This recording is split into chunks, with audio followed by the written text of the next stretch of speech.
Hello everyone, welcome to my YouTube channel. I'm Dr. Farida. So today I'm going to explain to you how to answer questions from the Introduction to Physical Chemistry and Thermodynamics. In this video, I'm going to explain to you how to answer 9 different questions, and let's start with the first one. Question number 1. A balloon was inflated to a volume of 5 liters at a temperature of 7 degrees Celsius. The balloon drifted out an open window in a snowbank at -3 degrees Celsius. Determine the new volume of the balloon. Let's look at the question again. You were given the volume and also the temperature of the balloon. It means that we can employ the Charles' law to answer this question. The formula for Charles' law is V1 over T1 is equivalent to V2 over T2, whereby the volume must be in liter and the temperature must be in Kelvin. If you look back at the question given to you, indeed that the volume is already in liter, but the temperature both are in degrees Celsius. So we need to convert the unit for the temperature. Alright, so we are going to start with 7 degrees Celsius. So you need to add 273. You shall have 280 Kelvin. This is for your initial temperature. And then for your final temperature, it turns into -3 degrees Celsius. Therefore, you need to add 273, making 270 Kelvin as your final temperature. So what else do you need to do? So you just need to plug in all the values that is given to you in the question in the formula of Charles' law. From the question, we know that the initial volume is 5 liters, so you have 5 here, and your initial temperature is 280 Kelvin. And then you were asked to calculate what is the final volume with the final temperature is equivalent to 270.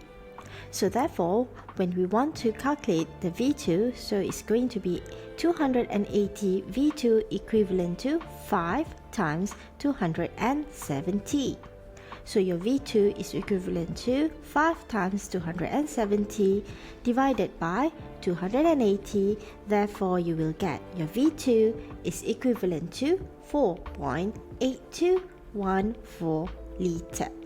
So this is the final answer for the first question. Moving on to question number 2. The pressure of gas is reduced from 1200 mmHg to 1.1184 atm as the volume of its container increases by the movement of piston from 85 ml to 350 ml. Determine the final temperature of the gas if the initial temperature was 90 degrees Celsius. We are going to do the same drill. We need to look at what are the information given to us. So we were given the pressure, the volume, and also the temperature. Therefore, we can use the combined gas law to answer this question.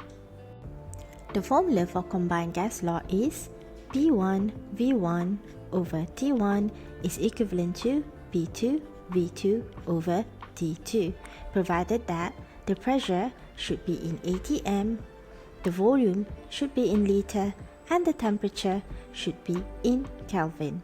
So if you look at the question, the volume is in milliliter, so you need to convert that into liter. The temperature is in degrees Celsius, and also one of the pressure is in mmHg. So all of these things need to be converted to the suitable unit. So I'm going to start with the 1200 mmHg. So we need to convert this into atm. So we need to divide it by 760. You shall get 1.5789 atm, and this value shall be the initial pressure of the gas. So now what we are going to do is we are going to plug in all of other values in the combined gas law formula. So the initial pressure just like we have already calculated, is 1.5789 atm, and the volume, the initial volume, is 85 milliliter. So 85 divided by 1000, because you want to convert that into liter, divided by the initial temperature, which is 90 degrees Celsius. You need to convert this into Kelvin, plus 273. So we are going to do the other side. So the final pressure is given in the question, 1.1184 atm, and the volume is 350 ml. So you need to convert that into liter, and you need to divide with the T2, or the T final, which is the thing that we are going to calculate. Right? So after you press the calculator, you should get 1.3421 times 10 to the power of negative 1 divided by 363 should be equivalent to 3.9144 times 10 to the power of negative 1 divided by your final temperature. So you are going to just swap this thing out. Hence, you will get your 1.3421 times 10 to the power of negative 1 final temperature is equivalent to 363 times 3.9144 times 10 to the power of negative 1. Therefore, you can get your final temperature should be equivalent to 1.0587 times 10 to the power of 3 Kelvin. So this is your final answer for this question. Question number 3. A tire with a volume of 11.41 liter reads 44 psi on the tire gauge. What is the new tire pressure if the tire expanded to a new volume of 10.6 liter? Given in the question is the volume and also the pressure. So what we are going to use is actually the Boyle's law to answer this question. Alright, the formula for Boyle's law is P1V1 equivalent to P2V2, the same drill. Pressure must be in atm and your volume should be in liter. So the only problem here is your pressure, which is 44 psi. So how are you going to convert it to atm?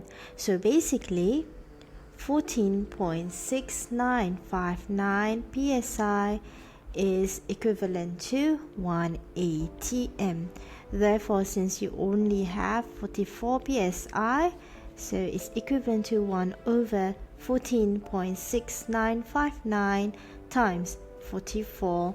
Therefore, you should get 2.9940 atm. Alright, since we already convert that to atm, so we can just plug in all other values inside the Boyle's law formula. So our initial pressure is equivalent to 2.9940 and the volume, initial volume, is 11.41 liter, which should be equivalent to the new pressure times the volume, the new volume, which is 10.6 liter. So from here you can calculate final pressure times 10.6 is equivalent to 3.4162 times 10 to the power of 1. Therefore, your final pressure should be equivalent to 3.4162 times 10 to the power of 1 divided by 10.6. Hence, you will get your final pressure equivalent to 3.2228 atm. So this is your final answer for this question. Moving on to question number 4. The pressure exerted by the gas in a sealed container is 100 kilopascal at 17 degrees Celsius. It was found that the container may leak if the internal pressure exceeded 120 kilopascal. Assuming constant volume, at what temperature in Kelvin shall the container leak? Given to us in the question is the pressure and also the temperature. So the best formula that we are going to use is the Gay-Lussac law. Alright, so the formula for Gay-Lussac law is P1 over T1 is equivalent to P2 over T2, whereby the pressure must be in atm and your temperature must be in Kelvin. So if you look at your question, both of the pressure is in kilopascal, so we need to convert that into atm beforehand. So what we are going to do is 101.325 kilopascal is actually equivalent to 1 atm. So we're going to do the first one first. 100 kilopascal is equivalent to 1 over 101.325 times 100. Therefore, you shall get 9.8692 times 10 to the power of negative 1 atm.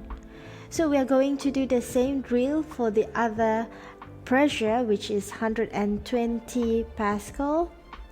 So 120 pascal is equivalent to 1 over 101.325 times 120. So you should get 1.1843 atm. So what we are going to do now is just plug in this value. So your initial pressure is equivalent to 9.8692 times 10 to the power of negative 1, and your initial temperature is 17 degrees Celsius. So 17 plus 273 should be equivalent to your final pressure, 1.1843 atm divided by your final temperature. So from the calculation you should get 3.4032 times 10 to the power of negative 3. The final temperature is equivalent to 1.1843. So your final temperature should be equivalent to 1.1843 divided by 3.4032 times 10 to the power of negative 3, whereby you should get your final temperature equivalent to 347.9988 Kelvin. So this is the final answer for this question. Let's move on to question number 5. 100 joule of work is done on a system. The internal energy increases by 74 joule. Determine the amount of energy being transferred as heat. So, in the question, you were asked to calculate the energy being transferred as heat. Means that you are asked to calculate what is the value of Q. And then given to you in the question is that work is done on the system, whereby the internal energy increases by 74 joule. Means that your delta U is equivalent to 74 and the work is done on the system. When the work is done on the system, it means that W should be positive. Alright, so since you were given delta U and you were asked to calculate Q and given to you is W, so you can use delta U is equivalent to Q plus W. Right, so the first thing that I'm going to do is, since we were asked to calculate the amount of energy, which is the Q, I'm going to rearrange this formula. So Q plus W, so Q is equivalent to delta U minus W. So Q is the thing that you want to calculate. The delta U is given to you, which is 74 minus W. Your work should be positive, so 100 joule. Okay, please be careful because for this question it's quite easy. Both the work and also delta U is in joule. So you can use the value given to you in the question as is, but should the question change to one having kilojoule and the other is joule, so you need to change to use one unit only. So in this question you will get your Q should be equivalent to negative 2.6000 times 10 to the power of 1 joule. So this is the final answer for the fifth question. Question number 6. Jogging daily is good for health. Assume that 500 kilojoule of work is done after jogging for 3 kilometers and 230 kilojoule of heat is given off. Determine the change in internal energy in the body. Let's interpret the data that is given to you in the question. First, it states here that 500 kilojoule of work is done. Who done the work? Our body done the work.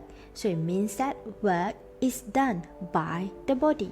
Means work is done by the system. When work is done by the system, means that your W should be negative. Moving on, in the question also states that 230 kilojoule of heat is given off. It means that the heat is evolved by the system or by the body. When heat is evolved by the system, it means that your Q must be negative.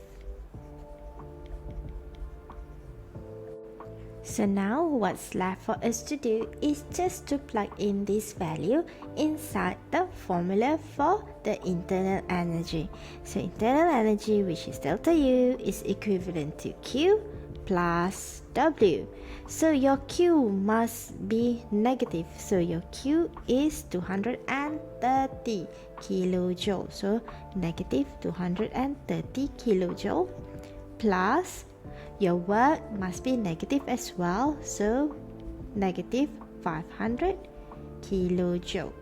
Therefore, you will get your delta U is equivalent to negative 7.3000 times 10 to the power of 2 kilojoule.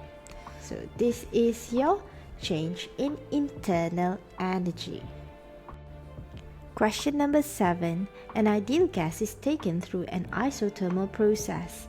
If it does 200 joule of work on its environment, how much heat is added to it? Alright, let's look at the question. It is an isothermal process and 200 joule of work is done on the environment.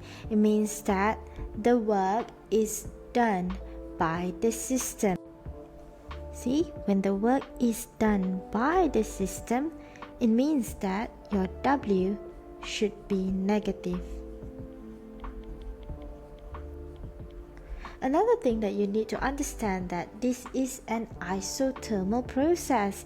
In an isothermal process, your W is actually equivalent to your Q. So since your W is negative 200 joule, so your Q should be equivalent to negative 200 joule. So how much heat is added to it is 200 joule. So this is the answer for the 7th question. Question number 8. 14 grams of metal at 24 degrees Celsius have 250 joule of heat added to it. The metal's specific heat is 0.105 joule per gram per degree Celsius. Determine its final temperature. This question states that 250 joule of heat is added to the metal with the initial temperature of 24 degrees Celsius and the mass of the metal is 14 gram. Given also the specific heat of the metal, which is 0.105 joule per gram per degree Celsius. Therefore, the best formula to use to answer this question is Q equivalent to ms delta T. So what is your Q? Is 250 joule, because 250 joule of heat is added to it. So here 250. So what is the mass of your metal? Given in the question, the mass is in gram. So the first thing that you need to check is what is the unit for your specific heat. Indeed, the unit is in gram as well. So you can use the mass as 14 gram as is without needing to convert the unit. And the value of S, which is the specific heat, is equivalent to 0.105, and your temperature, so final temperature minus initial temperature. The initial temperature is in degrees Celsius and here is in degrees Celsius as well, so you can use it as is, so minus 24. So from here, what you can do is you need to write 250 is equivalent to 1.47 minus 35.28. So you just have to times this one and then you bring to here and also here. Alright, so therefore you will get your final temperature is equivalent to 250 plus 35.28, and then you need to divide it with 1.47. Therefore you will get your final temperature is equivalent to 194.0680 degrees Celsius. So this is the final answer for your 8 questions. Question number 9. The volume of a balloon expanded by 2 liters against a pressure of 1.5 atm. How much heat energy in joule would have to be added in order for the balloon to maintain the same temperature? From the question, it states here that the volume of the balloon expanded by 2 liters against a pressure of 1.5 atm. And then you were asked to calculate how much heat energy in joule. And then it states here that the balloon maintained the same temperature. This is a very important information for you to answer this question. By maintaining the same temperature, it means that your delta T is equivalent to 0. So what does delta T equivalent to 0 means? This means that this reaction occurs in an isothermal way. It's an isothermal reaction. So what is so important about this thing? In an isothermal reaction, your delta U is equivalent to 0. Therefore, your Q is actually equivalent to W. You were asked to calculate how much heat energy, which is Q, and this Q is actually equivalent to W.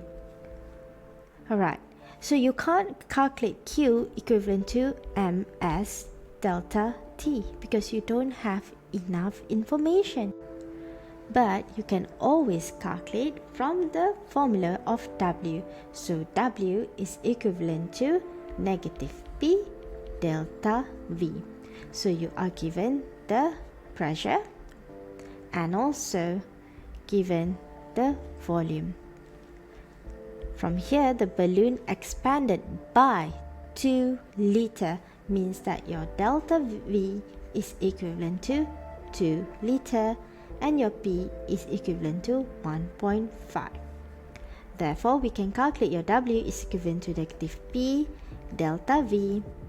W is equivalent to negative 1.5 times 2, so you will get negative 3 liter atmosphere. In the question, you were asked to calculate this in joule instead of liter atmosphere. So we need to convert the unit. So 1 liter atmosphere is equivalent to 101.3 joule. Since you have negative 3 liter atmosphere is equivalent to negative 3 times 101.3, so you shall get negative 3.0390 times 10 to the power of 2 joule. So this is your Q, whereby your Q is equivalent to W. Alright everyone, this is the end of this week's video. Thank you very much for watching until the end of the video, and I hope this video will help you to understand more about how to answer questions from chapter 1. So I'll see you again next week. Thank you, stay safe, goodbye.